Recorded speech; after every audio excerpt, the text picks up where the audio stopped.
The latest supereruption of Yellowstone occurred 640,000 years ago, long before Homo sapiens saw the light of day. However, we were around during another no less devastating natural disaster. This supereruption took place on the island of Sumatra around 74,000 years ago. That's when an erupting supervolcano wreaked havoc on huge territories, sending up plumes of debris and ash that spread for thousands of miles and caused temperatures on the planet to plummet. The effects of this supereruption were visible as far away as southern Africa, and experts believe they could have impacted early humans there. By the time the volcano erupted, our ancestors had already been using stone tools and had likely known how to produce yarn. Some specialists even think that the Toba supereruption was so powerful it could have pushed our ancestors to the brink of extinction. They claim that Toba might be the largest volcanic eruption to occur on Earth within the last 2 million years. The eruption disgorged so much pyroclastic rock it would be enough to cover the entire United States to the depth of a one-story house. About a third of that deposit piled up on northern Sumatra, while a lot more ended up beneath the floor of the Indian Ocean. The supereruption left an elliptical crater lake around 60 miles long. The caldera is so large it's hard to feel that you're indeed in a volcano. Pumice deposits from the eruption remain in the canyon walls and go deep below the ground. There aren't many arguments about the amount of pumice and ash involved in this disaster. At the same time, experts aren't sure how much sulfur ended up in the atmosphere. Even some sulfur layers in the polar ice could be potential candidates, but so far scientists haven't found any connection between them and Toba. But let's get back to the dramatic impact the supereruption had on early humans. It turns out some not only survived but even thrived after this natural catastrophe, at least judging by the artifacts they made during and after the eruption. The disaster might not have posed a serious threat to those of our ancestors who took refuge along the coast. Genetic evidence hints that modern humans descend from a few thousand people who ventured out of Africa around 60,000 years ago. Why just a few thousand? According to some experts, the rest of our ancestors could have been devastated by the Toba eruption. After all, the supervolcano spewed out enough cubic miles of dust and rock in a flash to leave a scar in the ground that was dozens of miles wide. All that dust and sulfur Toba sent into the atmosphere potentially cooled the surface of our planet, which led to the appearance of glaciers and the lowering of Earth's sea levels. Since Toba might have had an important role in shaping humankind, scientists have been working hard trying to understand precisely how early humans reacted to this disaster. In 2011, several researchers found an enigmatic soil sample in South Africa's Pinnacle Point, an archaeological site overlooking the Indian Ocean. This sample contained some volcanic ash. After examining the layer, they found more than 400,000 artifacts left by early humans. Those ranged from heat-treated stone tools to signs of fire and animal bones. Based on this finding, the team suggested that early humans on the South African coast thrived after the eruption, living in that area for thousands of years and improving their tools. The region might have served as a refuge during and after the Toba eruption. A 2009 study suggested that the eruption could have lowered global temperatures by 14 degrees Fahrenheit, which would have made survival tough elsewhere in Africa.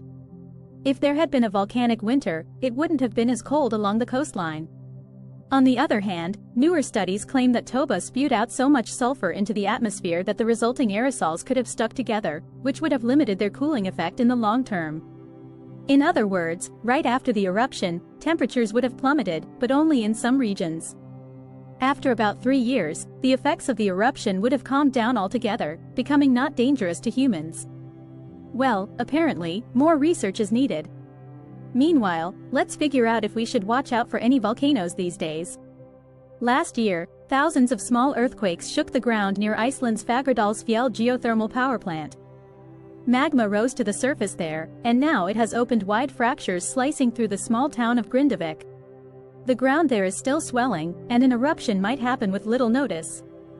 But of course, that's not all.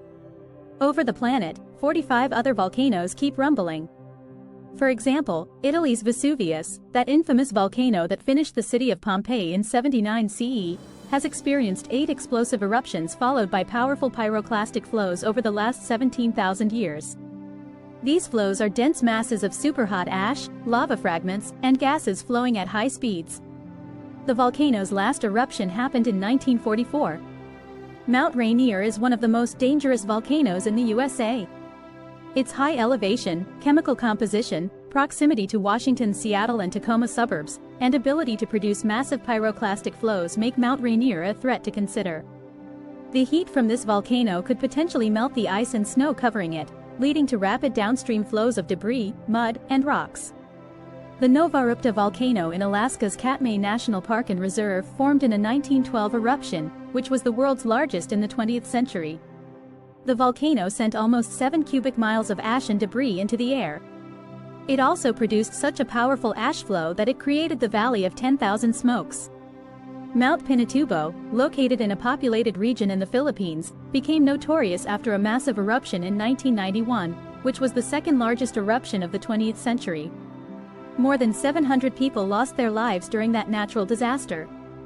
Today, more than 21 million people live within 62 miles of Mount Pinatubo. Mount Agung, a continuously erupting volcano in Indonesia, had its last major eruption in 1963. It was one of the most tragic eruptions in the country's history, lasting for 11 months and producing ashfall and pyroclastic flows that led to the loss of more than 1,000 lives and serious property damage. People saw ash plumes above the volcano throughout 2018, following the eruption in November 2017. Japan's Mount Fuji hasn't erupted since 1707. That year, a massive earthquake likely set it off. In 2014, experts warned that Fuji could be at risk of another eruption following the magnitude 9 earthquake that shook Japan in 2011. Experts believe the earthquake had raised pressure below Fuji.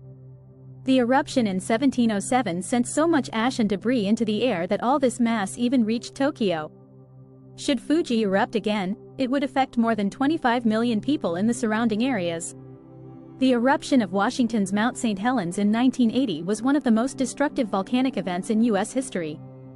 57 people, as well as thousands of animals, lost their lives during that natural disaster. The eruption also destroyed around 200 square miles of forest. Experts think that Mount St. Helens' history of massive eruptions means that future catastrophes are bound to happen. The next explosive eruption might send large amounts of ash all over the Pacific Northwest, so no wonder the volcano is under close monitoring. One of Indonesia's most active volcanoes, Mount Merapi, has been erupting for centuries. NASA claims that the biggest risk from this volcano is pyroclastic flows, which can spread over vast areas and harm loads of people. The last time Merapi erupted was in January 2024, sending plumes of smoke into the air. These days, more than 24 million people live in the area surrounding this volcano. That's it for today. So hey, if you pacified your curiosity, then give the video a like and share it with your friends. Or if you want more, just click on these videos and